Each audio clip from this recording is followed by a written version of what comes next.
Hey, this is my long-promised full bike check of the FlareMAX that I raced at Boltby Bash Enduro last weekend.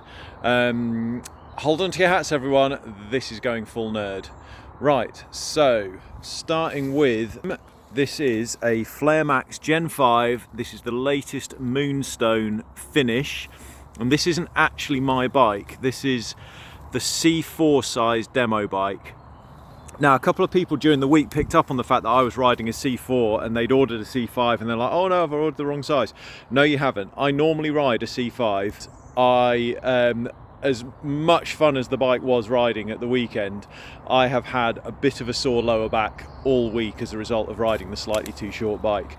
So if you're sort of 6'1" or over, I'm just under 6'3", I'm 189 centimeters.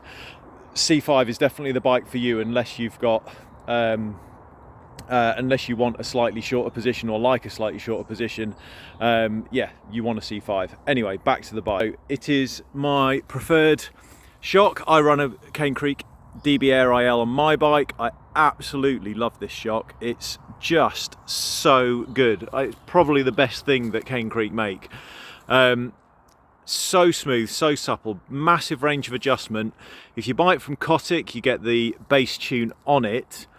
This is basically the Cotic bass tune, and I gave it. So this bike was sort of on the Friday before the race. So I put the Cotic bass tune on it. I put 220 psi in it to get 15 mil of sag, which is 30% with my weight just sat on the saddle. I'm about 92 kilos in my riding kit. So yeah, 15 mil sag. It ran brilliantly. I did bottom it out a couple of times, but I never felt like that was an issue because I was sort of a bit on the limit of the travel of the bike because I was racing enduro on a short travel bike. But it felt great. I did add some more low speed compression because I like that support, and the great thing about the Air IL is that you can add in that support without losing the traction and the chatter. So compared to the bass tune that's on the website, if you go to any of the product pages for the demo bikes, not the demo bikes, the Dropling bikes, go to the setup tab and you'll see how to set up your bike. There'll be a little video. There's also all of the bass tunes on there. Anyway, I started off with 12 clicks from open, low speed compression. I actually added a couple of clicks on the Sunday because I went a little bit harder on my fork, and on my first stage on the Sunday, the balance of the bike felt a little bit like to the rear. So rather than putting more air in the rear, I just added a couple of clicks of low speed just to give me a bit more support and tip me back towards the front, and that really kind of centered me on the bike. I was also only running 5 clicks of low speed compression and only half a turn from open high speed rebound, low speed rebound, and half a turn of high speed rebound because I like really fast rebound. It gets me more traction. I'm not big into jumping, so it doesn't tend to kick me off flips, and I just love that like chattery feel that it gives me. And so yeah, I run my bike as fast as I can hold on to, and that was absolutely brilliant. So anyway, that's the frame. These are the Pikes model year 22 forks. Dropped down to 130 mil for this bike. I really like 130 forks on this bike. It's just such a nice balance of what's going on. I actually, on balance, prefer the old Charger 2.1 damper. Although on my bike, I've actually got an NSR Racing tweaked damper, which is just the best thing I've ever used. Anyway, I ran the damper full open on high speed compression, 5 clicks on low speed. I ran 9 clicks from full open on the rebound, so quite fast. I've got 2 tokens in the air side, and I've got 100 psi. I started off with 100 psi, and it was a nice balance to the bike and it felt good. But after a few stages on the Saturday on practice, as you can see, I got my money's worth here for the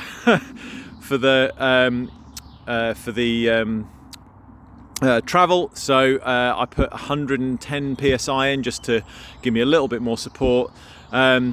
Not sure whether I should have put another token in, but I didn't really have time, and you know, extra bit of air felt good.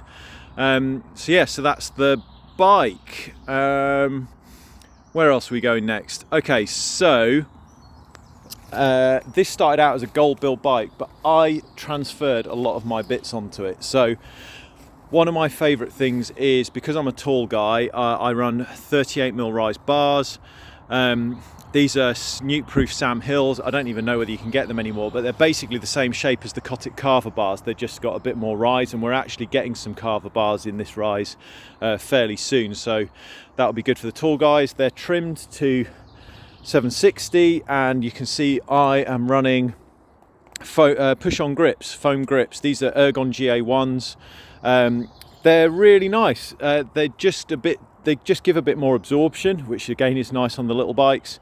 So that's kind of fun. You can see I run my bars sort of fairly neutral, sort of with a little bit of upsweep showing. Still a 35mm stem. I've got 20mm of spacers under here. That's mainly because on the C4 I just wanted to get my bars as far away from the BB however I could, but it did feel good on the bike. I normally run 10mm spacers on my C5. What else is going on? So transferred over from the demo bike is the SDG Tellis seat post, which is a new spec for us, the V2. It was so good. I've not actually spent a lot of time on it, but it was such a nice thing to use. Really accurate, no rattle, really stiff. This is an original Flight titanium saddle that one of my old riding buddies found in his garage when he was having a clear out last year. So I thought that would be quite a fun addition. I really like those. They're still super comfy as far as I'm concerned. What else have we got? Lesign side loader cage with bottle. I did run a pack because I needed to. I went through about, I don't know, 3.5 litres of water during the race, but anyway, I had some electrolytes in that, so I have water in my pack, I have electrolytes in this. That was something I learned from doing the World Enduro. Despite the amazing conditions, I did put my crud catcher on just to supplement my Cotic mudguard, and I'm glad I did, because there was about 3 or 4 massive boggy spots in the race, so that was really good. Okay, so Cotic V4 frame bag. So there's some some of our Hook It Clear Protect around where the straps sit, and in here I've got a tenner and I've got my WTB TPU lightweight inner tube get me home thing. On the race day, it was cold. It was cold because we had an early start and there was some cloud over stage 1. So I was wearing my lightweight Royal gilet, and that got stuffed in the frame bag. I also had a couple of snacks in there as well, which was good. I don't have to carry any tools in there. I was carrying my One-Up Components EDC pump. So I've got the EDC tool in here. I've got the and inside the EDC tool I've also got the little tubeless stabbing kit with some slugs. So that's my other get me home option. Right, where else are we going from here? Yeah, one of the things, these are mine. These are my Magura MT7 Pros. Although we don't range these, we've got these with the MT5s when we were testing them out, and the first time I used them was in Leger when we were at Worlds a couple of years ago, and they are just fabulous brakes, unbelievable. But the MT5s are pretty much as good, which is why we range the MT5s, because they're just an amazing performing, great value brake. But these are amazing. I use the HCW Loic Bruni flat levers, because I like the levers to hit, I like them to bite kind of parallel to the bars, kind of, and I use one finger and get loads of power and modulation out of that. Again, you can see I sort of run my levers sort of about 45 degrees, so they're not super flat. That sort of helps me get up over the front of the bike. Down at the other end, I changed out my racing yellow Magura inserts for some purple ones, just to look a bit nicer on the bike, which is a nice little touch. You can customize those as much as you like, excuse me. I run Galfa Centerlock rotors, 180 front and rear, because it's only a little bike and the brakes are stupid powerful anyway.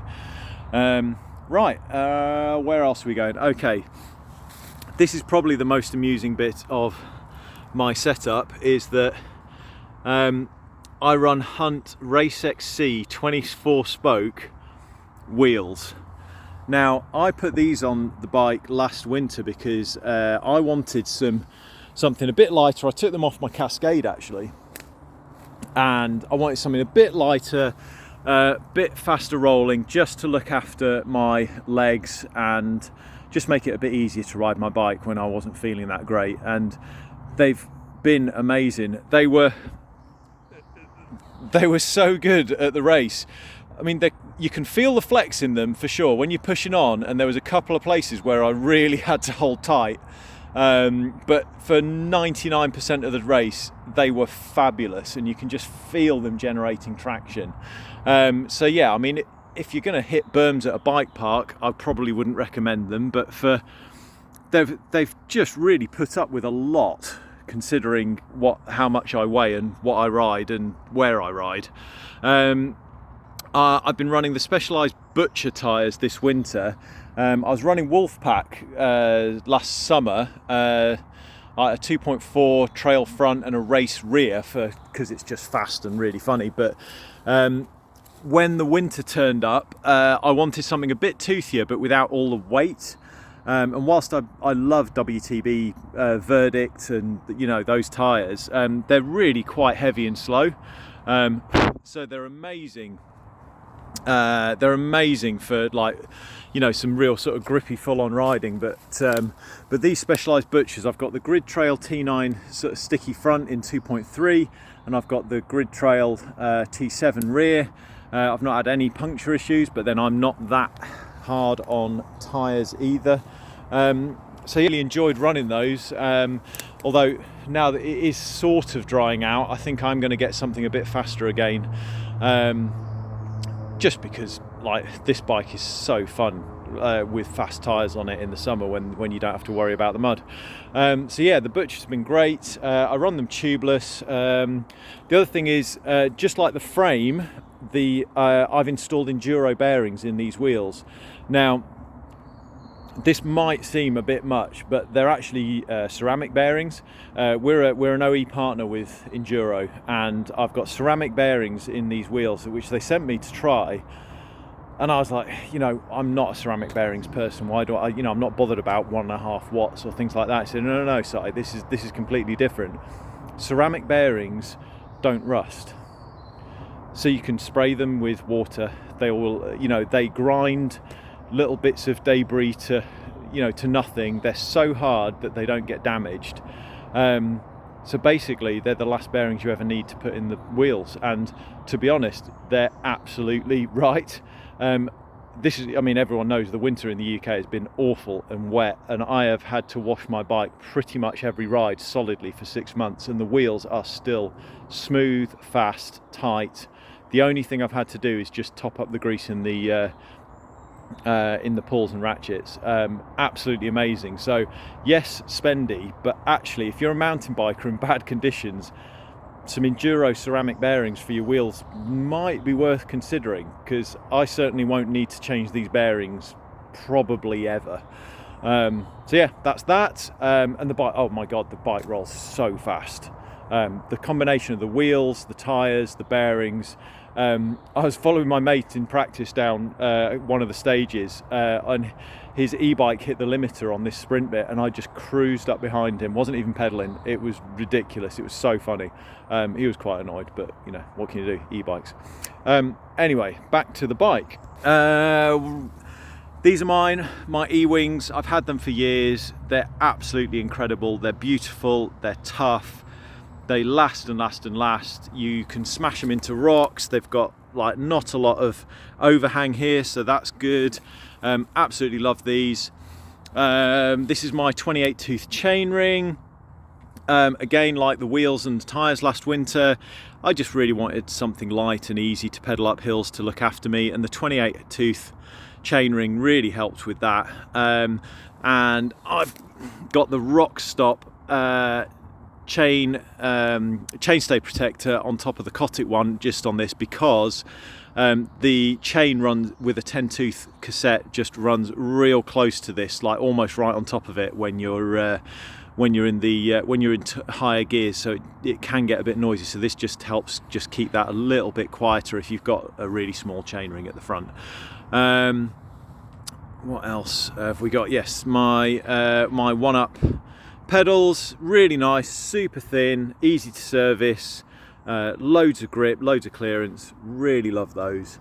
Got my Barrett cassette, which I've had on for probably 2.5 years now. I've changed the big chain ring, the big ring at the back, which you can do on the Barrett cassettes. You can put a spare big aluminium bit on them, which is a really good way to keep them going. The rest of it's steel, so it keeps going. It's XT shifting, which is on the main bike. I have XTR on my bike, but there's not a lot in it. It worked brilliantly all weekend. And actually, on the gearing, like, you'd think, given that you're racing, that a 28 tooth would be no good at all, but actually I only got into top gear once on a flat out sprint across stage 3 at the top of the field, and even that felt like I was still on top of the gear.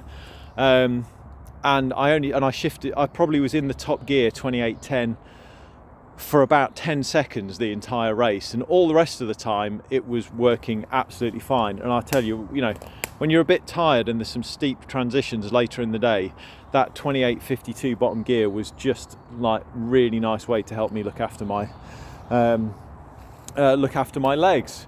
So yeah, I just can't think of anything else to say about my bike apart from it was just unbelievable amounts of fun. And yeah, I raced an enduro on my FlareMAX, and I've done a Rocket Max the last 5 times I've done the Boltby Bash. And Boltby's, like, although it's an enduro, it's like sort of very natural, tight single track, like loamy. There was only a couple of places which were flat out fast and rocky, where I really had to hold on to the bike. And apart from that, it was just a joy to whip through all the tight corners and just load and unload and just sort of skip through the corners. So it wasn't anything to do with the fact that I was riding a C4. It was mainly to do with the fact that I was riding a FlareMAX. And I'm sure if I was riding my own FlareMAX, which is a old colour, I would have had just as much fun. But yeah, that's my FlareMAX. That is my Boltby Enduro spec FlareMAX with XC wheels and hardly any travel. Gotta laugh. Anyway, told you it was going to be nerdy. That's nearly 18 minutes of me blathering on. I hope you enjoyed it. Any more questions, drop them in the comments. Yeah, talk soon.